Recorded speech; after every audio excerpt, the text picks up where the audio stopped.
ఆగ్నేయం పెరగడం వలన ఒకవేళ ఆయా గృహంలో నివసించే అటువంటి గృహ యజమానికి ఇంకా శుక్రుడి యొక్క 2 గృహాలైనటువంటి వృషభము తుల ఇవి 2 కూడా చెడిపోయాయి అనుకోండి, ఆగ్నేయం దిక్కుకి అధిపతి శుక్రుడు అని అర్థం.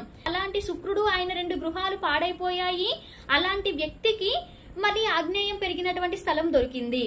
ముఖ్యంగా ఇలాంటి వాళ్ళకి ఎక్కువగా ఏ విధమైన ఫలితాలు వస్తాయి అంటే ముందుగా అగ్ని భయాలు, మాటిమాటిగా వారి గృహంలో అగ్ని ప్రమాదాలు జరగడము లేదా ఆ గృహ యజమానికి అగ్ని ప్రమాదాలు జరగడము, స్త్రీ సంతానం ఎక్కువగా అవడము, స్త్రీల వలన సమస్యలు అనేవి రావడము లేదా కొన్ని రకాల అడిక్షన్స్ వైపుకి ఎక్కువగా బానిసలైపోవడము, అంటే వాళ్ళని మళ్ళీ తిరిగి ఒక క్రమ పద్ధతికి తీసుకురావాలని ఎంత ప్రయత్నించినా కూడా మనం విఫలం అవ్వడము. ఈ విధంగా ఇవి 2 మ్యాచ్ అయినప్పుడు మాత్రమే ఆ విధమైనటువంటి ఫలితాలు వస్తాయి.